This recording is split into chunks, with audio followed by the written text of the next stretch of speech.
J'insiste. L'usage du masque en population générale n'est pas recommandé et n'est pas utile.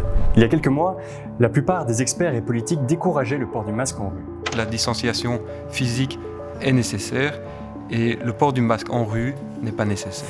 Pourtant, soudainement, le port du masque devient obligatoire dans plusieurs lieux publics. un revirement étonnant, mais dont les raisons sont assez simples. Et autre sujet qui fait débat depuis le début de la crise sanitaire, la pénurie de masques et de matériel pour le personnel médical. Il y avait une vraie pénurie de masques au niveau national. Il était très important que ces masques puissent être mis à disposition du personnel soignant. Beaucoup pensaient que seuls les masques normalisés permettaient de réduire le risque. On a préféré habiller un message pseudo-scientifique pour justifier la pénurie. Après plusieurs mois de discours contradictoires, on s'y perd un petit peu. Les masques sont-ils vraiment utiles ?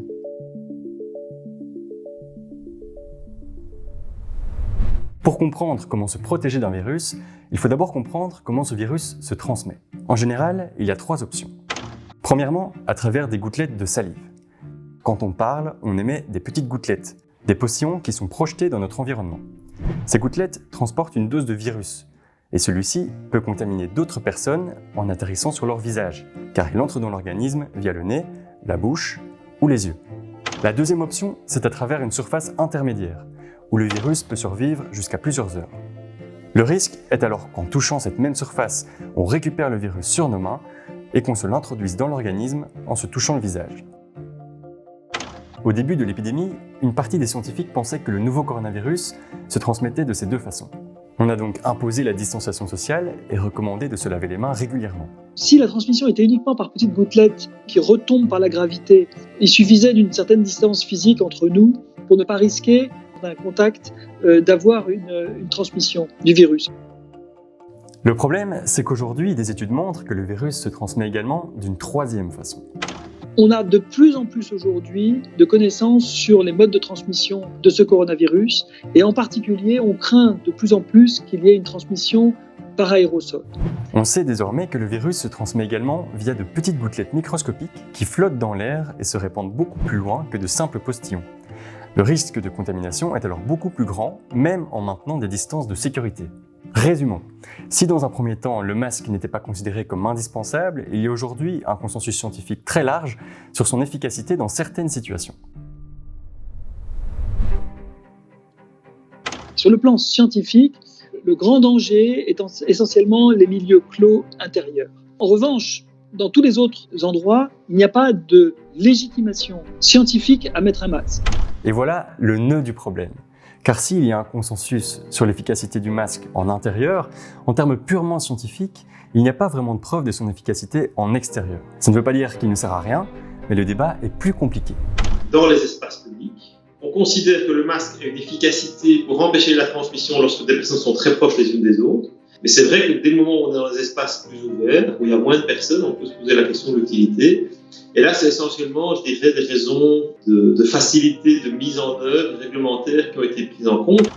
Pour faciliter la compréhension et le contrôle des règles, certains politiques ont choisi d'imposer le port du masque sur des zones très larges. Ces mesures ne font pas l'unanimité au sein de la communauté scientifique, mais peuvent se justifier par des arguments psychologiques et comportementaux. Que les gens disent oui, mais ça fait prendre l'habitude aux gens de mettre le masque. Ça évite de, sans arrêt, tripoter son masque, l'enlever, le remettre dans une poche, etc. Ce sont des arguments qui ne sont pas scientifiques, qui sont d'ordre comportementaux, que je peux très bien entendre. Mais la politique du masque à l'extérieur n'a pas de fondement scientifique. Il est aujourd'hui certain que le port du masque en intérieur est un outil efficace contre la transmission du virus. Le masque peut également être efficace en extérieur pour des interactions rapprochées, mais alors pourquoi avoir tant insisté sur la non-efficacité des masques en début d'épidémie ? Car si effectivement il n'y avait pas de consensus sur leur efficacité, il n'y avait pas non plus de preuves de leur inefficacité. Le problème, c'est que des masques, on n'en avait pas. Le sujet fait débat depuis le début de la crise sanitaire, la pénurie de masques et de matériel pour le personnel médical. Et cette crise sanitaire provoque des pénuries chez nous, notamment celle de masques de protection. Il y a une pénurie et les stocks de masques chirurgicaux et FFP2 suffiront évidemment pas sur le long terme. Les gouvernements, c'est pas seulement le belge, ont jugé préférable de dire il ne sert à rien ce masque plutôt que d'avouer aux citoyens qu'ils n'avaient pas tout simplement les ressources pour les protéger. Parce qu'au début de la pandémie, on a eu une gestion de la pénurie à assumer et que beaucoup de scientifiques ont développé un argumentaire qui servait un petit peu la gestion de la pénurie. À ce moment-là, il était très important que ces masques puissent être mis à disposition du personnel soignant qui, eux, étaient sûrs d'être potentiellement exposés à des personnes infectieuses. En plus de cette pénurie, il n'y avait pas non plus de consensus scientifique sur l'efficacité des masques artisanaux. Si à ce moment-là, le consensus avait été là parmi les scientifiques que les masques ont un effet protecteur significatif, je pense qu'on aurait recommandé aux gens, faites des masques vous-même. Le niveau de protection, il augmente en fonction de la qualité des masques, ça c'est tout à fait logique, mais les arguments scientifiques sont maintenant incontestables.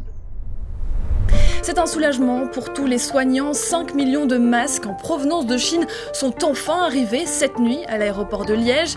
On sait aujourd'hui que le discours scientifique et politique concernant les masques a évolué en fonction des stocks disponibles. C'est l'information de la journée. Le port du masque sera obligatoire dans toute une série de lieux publics. Ce sera à partir de ce samedi. Le masque devient obligatoire sur tout le territoire bruxellois dès aujourd'hui.